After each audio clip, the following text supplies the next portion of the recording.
Shalom. Amsal pasal 31 ayat 1 sampai 10. Kita akan membacanya saling sahut bersahutan. Saya akan awali ayat yang pertama, lalu jemaat menjawab ayat kedua dan seterusnya saling ganti bergantian sampai tiba pada ayat yang ayat ke-10. Inilah perkataan Lemuel Raja Masa yang diajarkan ibunya kepadanya. Ayat 2.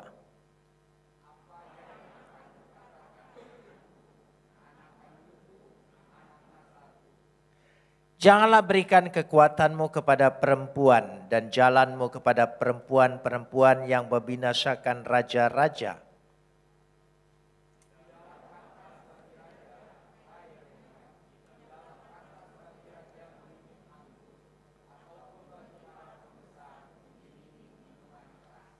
Janganlah sampai karena minum ia melupakan apa yang telah ditetapkan dan membekokkan hak orang-orang yang tertindas.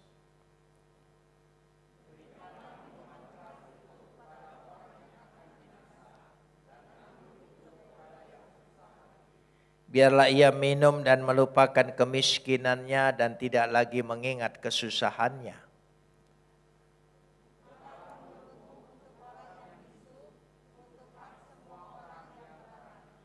Bukalah mulutmu, ambillah keputusan secara adil dan berikanlah kepada yang tertindas dan yang miskin hak mereka. Ayat 10.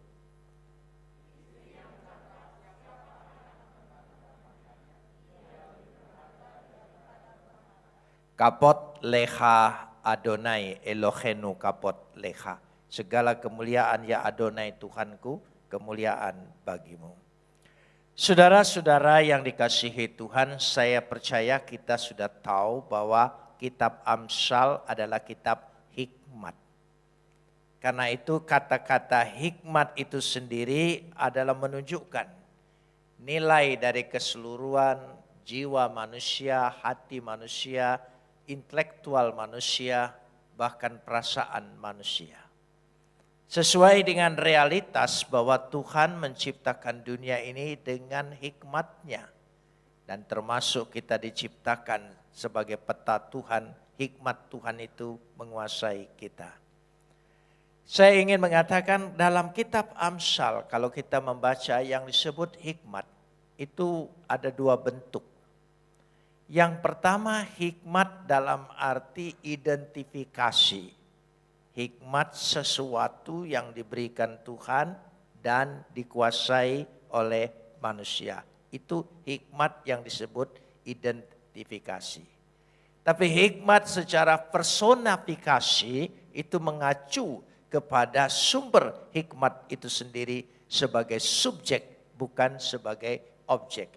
Yaitu kalau kita lihat pada pasal-pasal 3, hikmat itu tidak lagi sebagai objek. Kalau hikmat sebagai objek itu berarti sesuatu benda, sesuatu yang diberikan Tuhan yang kita kuasai. Tetapi kalau hikmat secara personifikasi itu berarti hikmat yang datang kepada kita yang menguasai diri kita.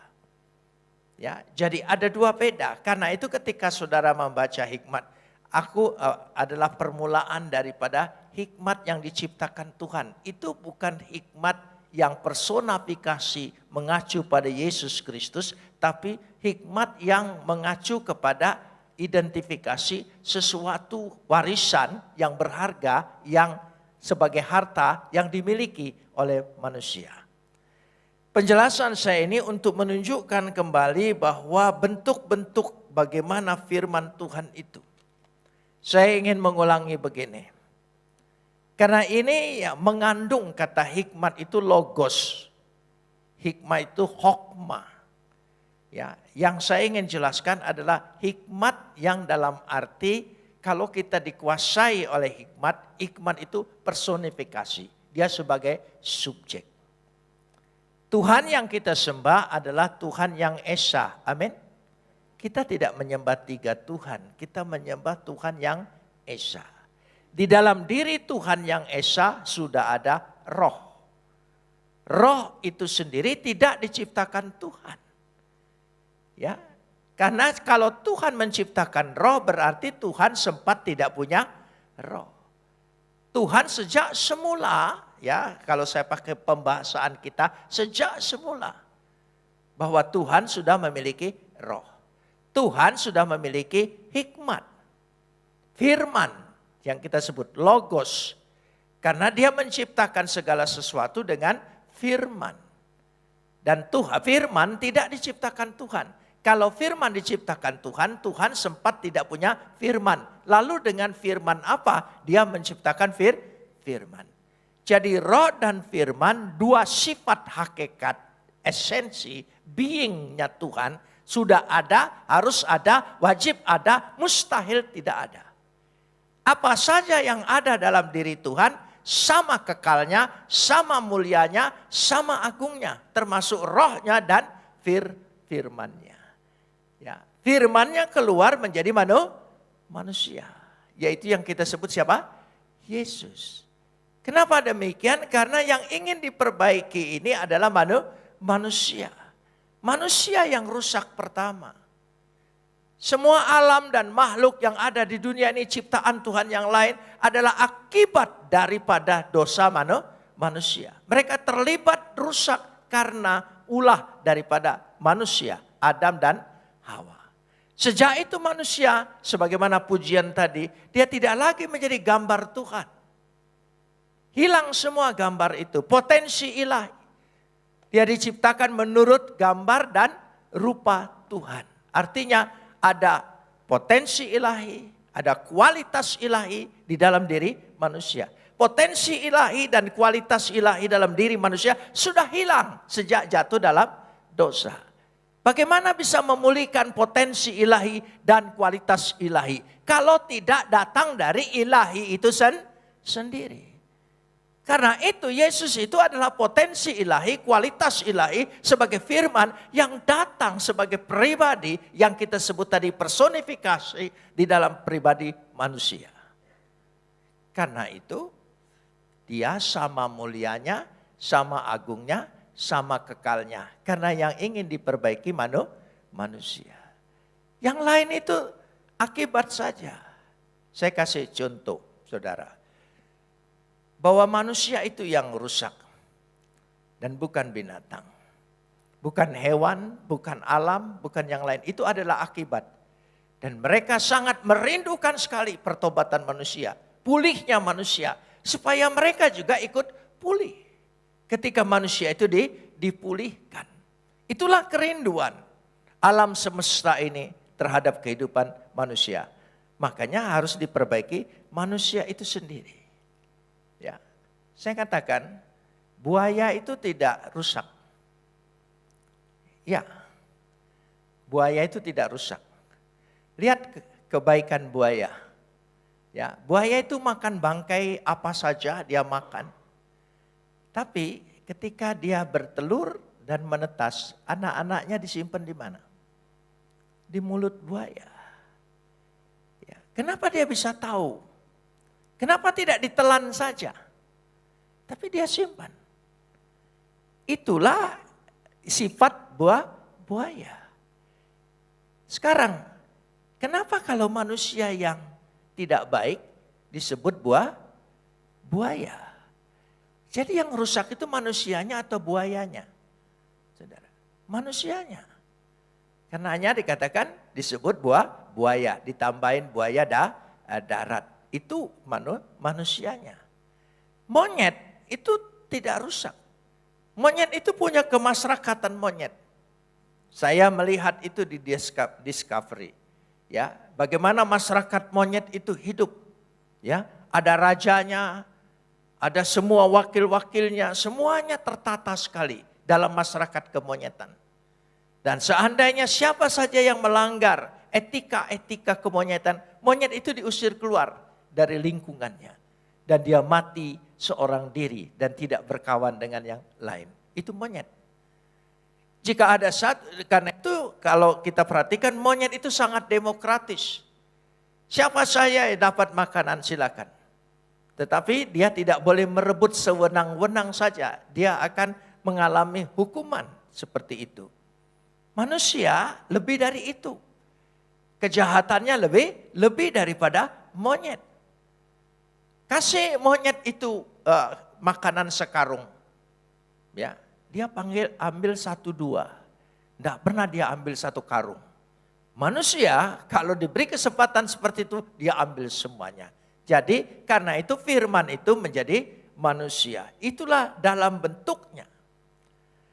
Sehingga dikatakan di situ nanti kemudian pada perjanjian baru, Yohanes 1 ayat 1, pada mulanya adalah firman, firman itu bersama-sama dengan Tuhan, firman itu adalah Tuhan. Dia adalah Tuhan. Dia sehakikat, dia sederajat, melekat, harus ada, wajib ada, mustahil tidak ada. Tapi kenapa yang di sana disebut Bapa, ini disebut Anak dan Roh? Kata Bapa dan Anak itu bukan menunjukkan hubungan biologis, tapi hubungan simbolis. Ya, bukan hubungan biologis. Makanya ada kata Bapa, ada kata Anak, maka jangan dicari mana ibunya. Tidak ada. Kalau itu menyatakan hubungan simbolis. Contohnya, ibu bapak pasti kita punya anak kunci. Ada kan anak kunci? Ya, mana bapak kunci? Apakah gemboknya itu emboknya kunci, saudara? Ya tidak, saudara. Hanya anak kunci saja, anak tangga saja. Negeri kita sebut ibu pertiwi. Mana bapak pertiwinya? Tidak ada.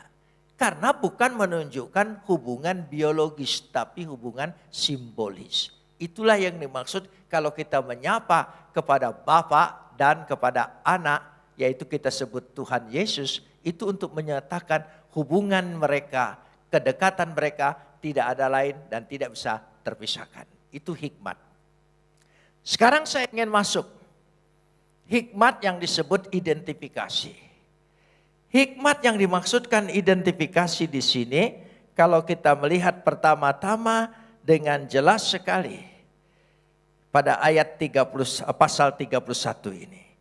Inilah perkataan Lemuel, raja Masa yang diajarkan ibunya kepadanya. Inilah perkataan Lemuel. Siapa tokoh Lemuel ini? Ya, secara historis tidak ada, tapi sebetulnya secara simbolis dia mengacu kepada Salomo. Dikatakan raja Masa yang diajarkan ibunya kepadanya. Masa, Asher, Yiserato, Imo. Jadi ada sesuatu, ibunya mengajarkan sesuatu. Maka dia disebut Raja Masa, ya, Raja Hikmat yang diajarkan oleh ibunya. Ibunya yang mengajar. Yang menjadikan sesuatu itu ibu. Bapak itu hanya mendisiplinkan. Ya. Pendidikan oleh bapak mendisiplinkan, pendidikan oleh ibu mengajar sesuatu dari pengalaman, dari nasihat, dari segala bentuk di situ. Saya ingin jelaskan dulu. Kata masa di sini, ya kita masa, perkataan masa. Masa itu kalau diterjemahkan berarti perkataan ilahi.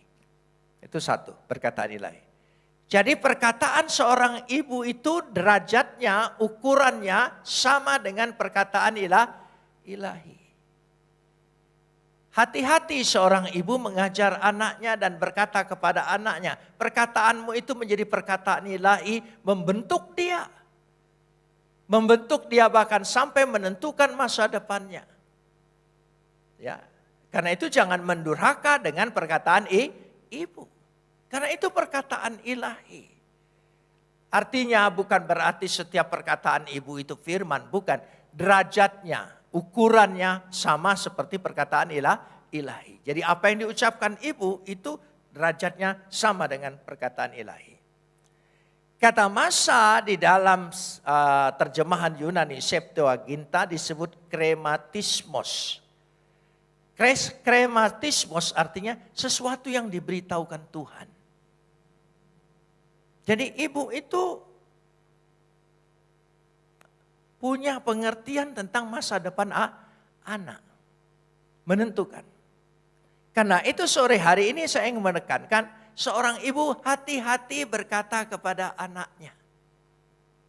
Senakal apapun anakmu, jangan kamu katakan goblok. Nanti dia goblok betul. Jangan kau katakan jahat. Jangan katakan perkara-perkara yang jahat. Karena kata masa berarti nubuatan. Dia menubuatkan sesuatu kepada anak-anaknya. Karenanya disebut nabiwat, nubuat. Ya, punya visi di dalam Vulgata bahasa Latin. Itu masa. Jadi perkataan ibu itu mengandung segenapnya. Dia menubuatkan sesuatu. Ibu-ibu menginginkan anak itu yang menjadi baik pada masa depannya. Amin. Berkata baik dengan anaknya. Senakal apapun anak, jangan katakan dia jahat. Tapi katakanlah, kau sangat baik nak. Hari ini kebaikanmu luar biasa. Ya, sampai aku tidak sanggup menampungnya. Ya, jadi itu anak. Jadi perkataan ibu itu hati-hati. Saya ulangin lagi. Supaya kita sadar. Siapa yang menginginkan anaknya menjadi tidak baik? Kita ingin punya anak-anak punya masa depan. Amin. Tapi di mana letaknya? Di ibu. Amsal ini memberikan contoh luar biasa. Bagaimana sikap seorang ibu. Bagaimana bahayanya seorang wanita. Wanita yang baik akan melahirkan ibu yang baik. Ibu yang baik akan melahirkan anak yang istimewa. Katakan amin. Ya, jadi ditentukan rentetan itu. Karena itu nasihat pertama dari ibunya, hati-hati terhadap perempuan. Karena perempuan itu menentukan semua jalan. Sejarah dunia dan sejarah keselamatan juga ditentukan. Karena Hawa yang tergoda membawa Adam dan merusak seluruh isi dunia ini. Karena itu yang harus diperbaiki dulu adalah seorang ibu. Karena itu firman itu lahir melalui seorang rahim perempuan. Seorang ibu bernama Maria. Dia mengandung firman. Melahirkan firman. Dari kata-kata itulah ucapan ini mengungkapkan. Jadi ibu itu adalah mengandung firman, melahirkan firman, berarti ucapannya menjadi sangat berkhasiat, sangat berkuasa. Jadi kalau selama ini kita pernah berkata kepada anak-anak hal-hal yang jahat, mulai malam hari ini, tumpang tangan kepada dia. Maafkan anakku, engkau ada sesungguhnya baik. Engkau buah kandunganku dikatakan di sini. Coba kita perhatikan ayat yang kedua. Apa yang akan kukatakan anakku? Tolong sambung. Anak kandungku. Tolong sambung lagi. Saudara mengerti nazar? Menazarkan sesuatu. Berharap dari anak itu ada sesuatu yang baik akan datang kepadanya. Karena itu kalau punya anak kita beri nama yang baik. Kita bernazar. Jadi ibu itu nazarnya ialah anaknya. Dia bernazar bahwa anak ini menjadi baik. Kita ingin punya anak-anak yang unggul di tengah-tengah dunia ini. Ya, yang taat akan Tuhan, yang beriman, yang menghormati orang tuanya. Sehingga dengan demikian, kalau kita perhatikan, anak itu adalah produk dari orang tua. Tidak mudah membesarkan anak. Makanya kalau belum siap, jangan punya anak. Saudara, tidak mudah. Membesarkan seorang anak perlu orang sekampung. Sekali lagi, perlu orang sekampung. Kenapa demikian? Lingkungan itu menentukan juga. Keluarganya, segala sesuatunya menentukan proses daripada seorang anak. Sehingga anak itu menjadi besar, menjadi lebih baik lagi, memiliki harapan, itu karena orang tua, terutama sekali seorang ibu. Kalau saya perhatikan kita melihat di sini bahwa dia punya visi, masa itu berarti ada visinya. Jadi dari perkataan ilahi saya ingin sambung kata masa yang ada pada Amsal 31 ayat 1 ini tadi adalah perkataan ilahi. Yang kedua visi, nubuat, ya. Di situ terkandung apa yang ke depan yang kita bisa lihat. Pernahkah malam ketika kita tidur dan ketika kita melihat anak kita tidur, pernahkah kita berpikir anak ini bakal jadi apa? Saya percaya ibu-ibu akan berpikir, karena yang lebih banyak tidur dengan anak itu kan ibu, bukan ayah. Ya, ibu. Dari sejak bayi anak itu tidur dengan ibu. Dan dikandung oleh ibu. Maka disebut anak kandungku. Ya. Alkitab tidak salah, hormatilah ibumu dan bapakmu. Saudara perhatikan. Susunannya jelas sekali, hormatilah ibumu dan bapakmu. Kenapa ibunya lebih dulu dari bapaknya? Karena ibu yang memiliki hubungan dari sejak awal begitu erat. Dan hubungan mereka hubungan batin. Hubungan mereka hubungan nyawa. Siapa bilang melahirkan itu tidak bertaruh dengan nyawa? Semodern apapun kedokteran sekarang ini, setiap orang melahirkan, seorang ibu mempertaruhkan nyawanya. Jadi berarti anak itu punya hutangnya nyawa. Karena anak mempunyai hutang nyawa, hubungan nyawa, baik sekali. Siapa yang mengandung 9 bulan 10 hari? Seumur dunia ini dari awal sampai sekarang siapa? Ibu. Ayah tidak mungkin. Jangankan mau mengandung 9 bulan. Coba ibu mengandung 9 bulan 10 hari. Suka, duka, segala sesuatu. Perasaannya, hubungannya. Tidak pernah ada ibu yang begitu capek mengandung lalu berkata aku taruh dulu kandunganku. Kan tidak bisa. Tapi itulah ibu. Karena itu saya katakan ibu itu menentukan sekali. Anaknya bakal jadi raja, tidak disebut bapaknya di sini. Tapi ibunya. Anaknya kemudian berhikmat, anaknya kemudian sukses, anak kemudian berhasil. Luar biasa. Raja yang terjaya sepanjang sejarah Israel adalah Salomo. Karena siapa? Ibu. Jadi kalau ingin diberkati hidupmu, mintalah berkat pada ibumu. Amin, saudara. Jika engkau pernah menyakiti hati ibumu, malam hari ini seusai kebaktian datang kepadanya. Jangan tanggung-tanggung untuk minta maaf kepadanya. Jika kita sudah menyakitinya. Dan ayah tidak boleh diam. Ayah harus mendisiplin anak itu. Saya kasih contoh. Ketika anak saya masih kecil, ya masih SD, ya yang sekarang sudah jadi pendeta juga masih kecil. Pagi-pagi ribut bertengkar dengan ibunya. Karena memang minta uang dengan ibu itu susah payah sekali saudara ya, anak-anak itu. Padahal nanti juga dikasih, tapi minta itu harus melalui satu proses. Mungkin karena tidak tahan anak laki-laki saya, mama goblok gitu.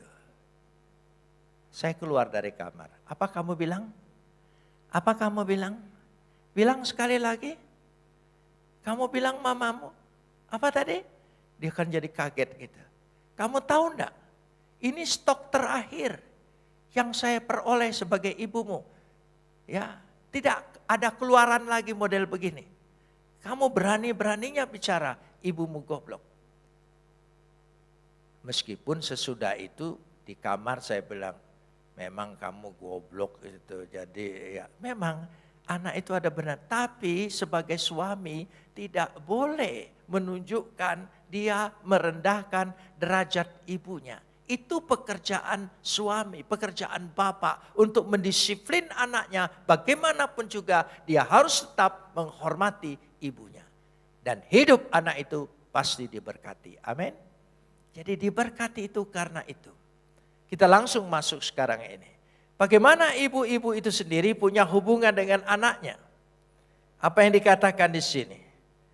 Lalu nasihatnya yang pertama soal perempuan. Jangan jatuh pada perempuan yang salah, perempuan yang membinasakan. Ya.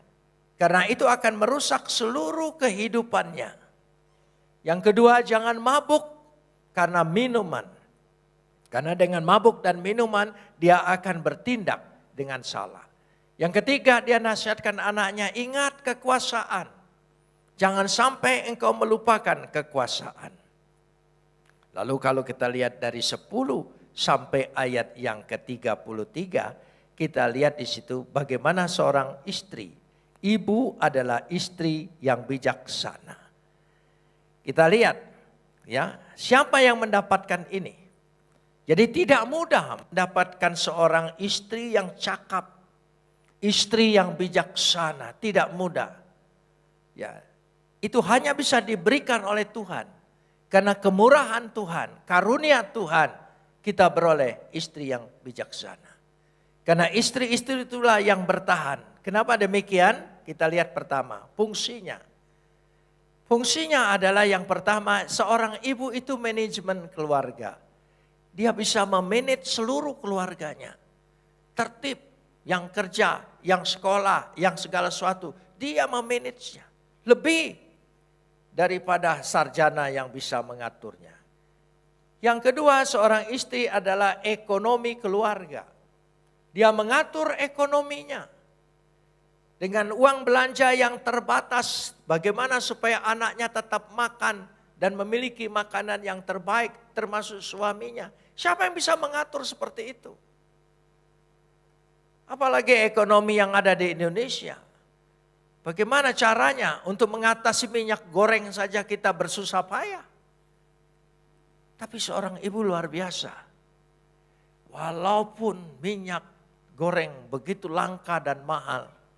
Tapi hampir tiap pagi di rumah saya selalu makan nasi goreng. Ya. Kenapa demikian? Karena itulah keistimewaannya. Mengatur sedetil-detilnya, segala sesuatunya. Di mana? Itu seorang ibu. Jadi ibu itu manajemen keluarga dan ekonomi keluarga. Dia mengatur semuanya. Jadi kalau kita memberikan uang kepada istri dan tidak ada kembaliannya, tidak apa-apa.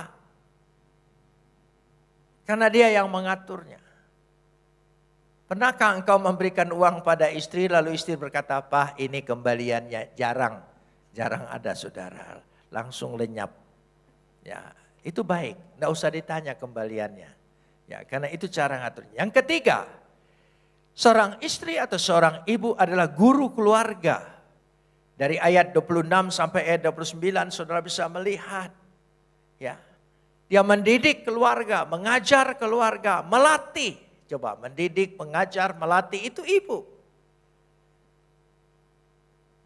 Dari berjalan, dari berbicara, dari berdoa, semua ibu. Bapak hanya memberikan teladan. Jadi bapak itu wajib mendukung dan memberikan teladan. Jadi ada keseimbangan. Ibu yang melatih semua. Mungkin seorang ayah tidak terlalu telaten istilahnya, tapi seorang ibu sangat telaten sekali.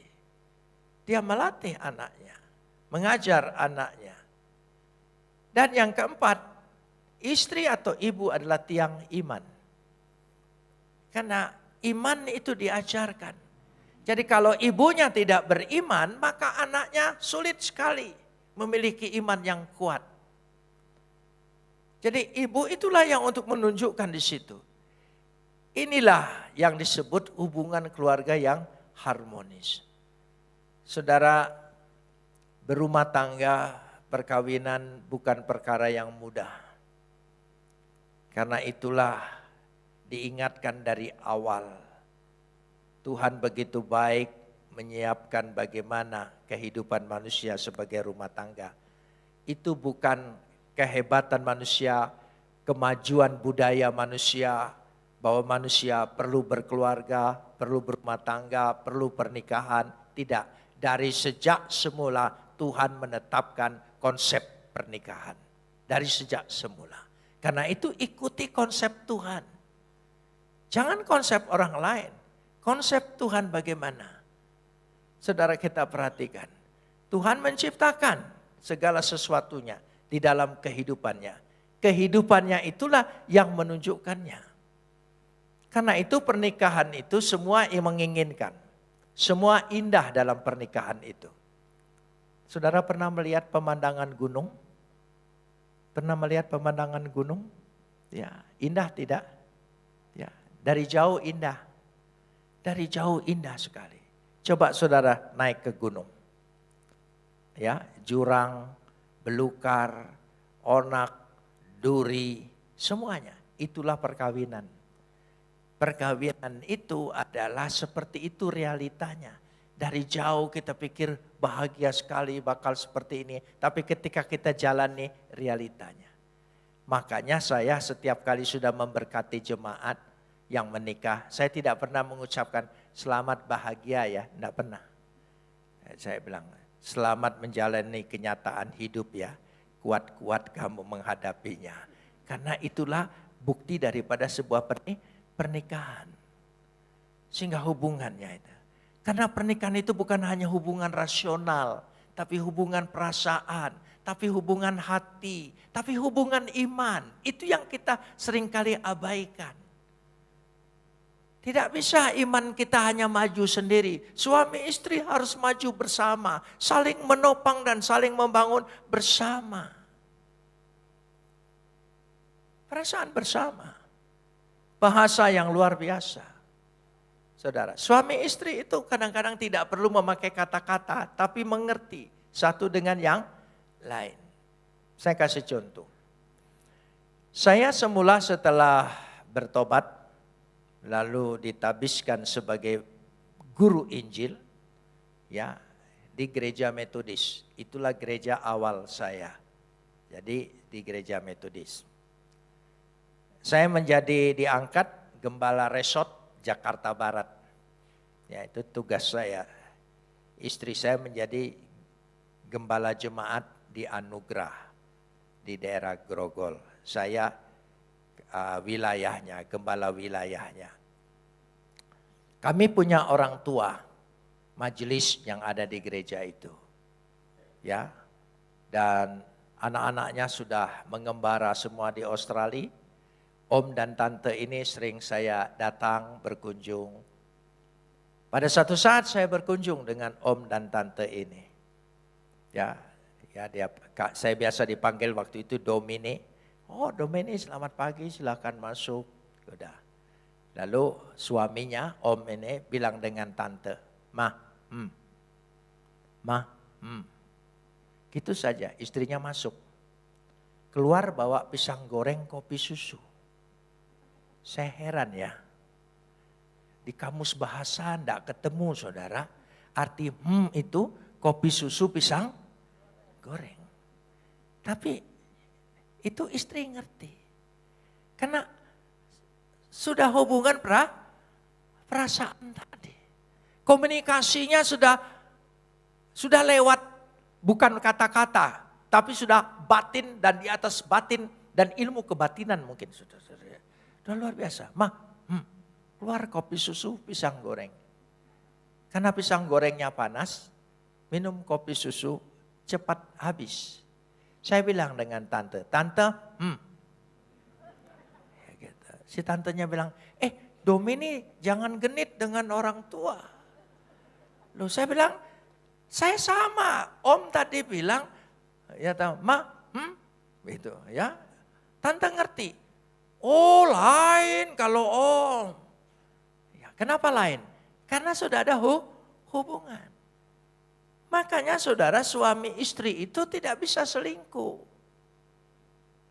Karena dia punya getaran sendiri. Belum ada bukti. Tapi dia bisa merasakan. Karena ketika dia hubungan suami istri, dia memakai perasaan. Sepenuhnya.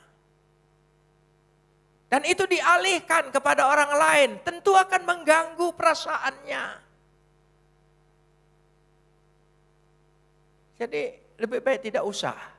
Karena bagaimanapun, kapanpun bakal ketahuan, saudara. Itu yang terjadi. Ya sudah, itu artinya ada komunikasi yang di luar nalar kita. Coba ibu-ibu atau bapak-bapak di rumah, ya ketika mama mertua mau pulang, ya ngerti langsung, ongkosin maksudnya saudara ya. Loh iya, tidak perlu ngomong banyak-banyak tapi orang ngerti. Oh iya sudah, itu komunikasi. Itu komunikasi tingkat tinggi. Komunikasi kita dengan Tuhan juga berkata-kata. Tapi ada komunikasi yang tidak berkata-kata. Yang orang lain tidak bisa mengerti saudara. Itu komunikasi perasaan dengan Tuhan. Saudara ya. Jadi dari situ mungkin kalau orang bertanya. Jadi ada komunikasi yang baik. Karena hubungan yang baik. Makanya dia disebut suami dan istri. Suami dan istri. Ya coba kita lihat. Suami. S-U-A-M-I. Kita belajar sedikit. Jadi sekolah minggu sore hari ini. Ya, apa suami itu? S-U-A-M-I. Suami. S, sabar. Jadi kalau mau jadi suami harus sabar. Terus apa lagi? Usaha. Ya, suami itu harus usaha. Sekarang ini anak-anak banyak sekali ya, nggak tahu laki-lakinya itu usahanya apa, masa depannya apa. Ya, seringkali kalau begitu cari jodoh dengan tukang pom bensin aja. Saudara, apa tukang bensin? Dari nol ya Pak. Jadi saudara kalau mau dari nol cari tukang bensin, saudara yang penjaga pom itu di situ. Suami harus usaha. Yang ketiga apa? Akur. Jadi tidak boleh hobinya sendiri-sendiri, kegemarannya sendiri-sendiri, tidak boleh. Harus sama-sama, akur, harus bisa ngikuti. Itu suami. Sebab kalau hobinya sendiri-sendiri nanti bisa salah. Jadi apa? S, sabar. Usaha. A apa? Akur. Terus manis. Harus berkata manis. Biasakan terus. Kenapa perempuan itu mau menikah dengan laki-laki itu? Karena berkata manis. Tapi sayangnya itu hanya awal-awal pernikahan. Berkata manis itu. Ya, sebelum menikah, luar biasa. Panggil yang, sayang, luar biasa. Digandeng tangannya dan sebagainya. Coba kalau sudah menikah lama. Ya, begitu dituntun oleh istrinya langsung dia bilang, kau genit ini apa-apaan. Nah itu seperti itu. Yang terakhir apa? Iman. Iman itu menentukan segala sesuatu. Jadi kalau mau jadi suami tolong tempatkan dulu sabar, usaha, akur, manis dan iman. Sekarang giliran. Siapa? Istri. Apa? Istri apa? I-S-T-E-R-I.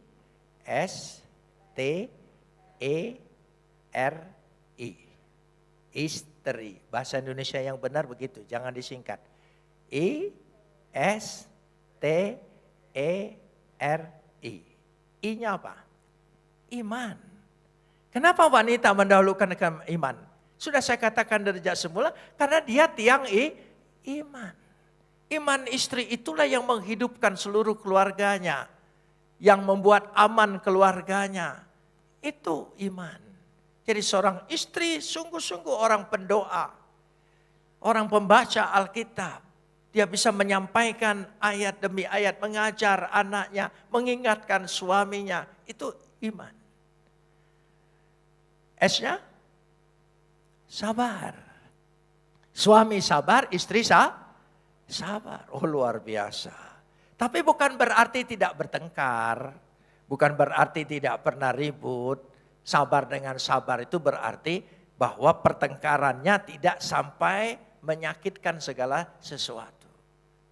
Ya. Jadi jangan katakan, ya katakan seperti ini, saya kasih contoh. Seringkali kan terus terang saja seorang laki-laki yang biasa dimasakin oleh ibunya, masakan ibu itulah yang terenak di dunia. Tidak ada lagi. Jadi ketika istrinya masak mungkin tidak seenak ibunya. Lalu dia marah dengan istrinya. Marahnya berlebihan. Itu saya katakan yang tidak sabar. Marah yang berlebihan. Marah boleh tapi marah yang sabar. Marah yang tidak boleh berlebihan. Lalu dia berkata, kamu enggak pandai masak seperti ibuku. Istrinya jawab, kawin aja kalau gitu dengan ibumu. Gitu. Jadi itu sudah menyakitkan hati. Itu pertengkaran yang tidak baik. Istri. Terus apa lagi? T. Taat. Istri itu adalah seorang yang taat. Taati suamimu. Jangan melanggar perkataannya. Ya, itu taat. Lalu apa lagi? Esok. Ya, ini saya ambil kesimpulan dari kitab Amsal. Esok. Istri selalu berpikir hari esok. Hari depan dia pikirkan. Itulah istri. Terus apa lagi? Ya, rajin. Rajin. Amsal mengatakan harus rajin, bangun pagi. Sebelum keluarga yang lain bangun, dia sudah bangun lebih dulu. Itu istri yang benar. Ya. Jangan saudara pikir, ini kuno. Bukan soal kuno saudara ya. Tapi itulah seorang istri rajin. I-nya apa? Ya, iman kan sudah. Insaf, sadar dirinya sudah milik suaminya. Dirinya sudah milik keluarganya. Jadi yang harus diutamakan adalah keluarganya. Meskipun ada tantangan, meskipun ada godaan, meskipun ada cobaan, berbagai bisa saja datang. Tapi jangan ada kata menyerah. Katakan aku akan berjuang, bertahan sampai akhir supaya rumah tanggaku tetap utuh. Katakan amin. Ya amin.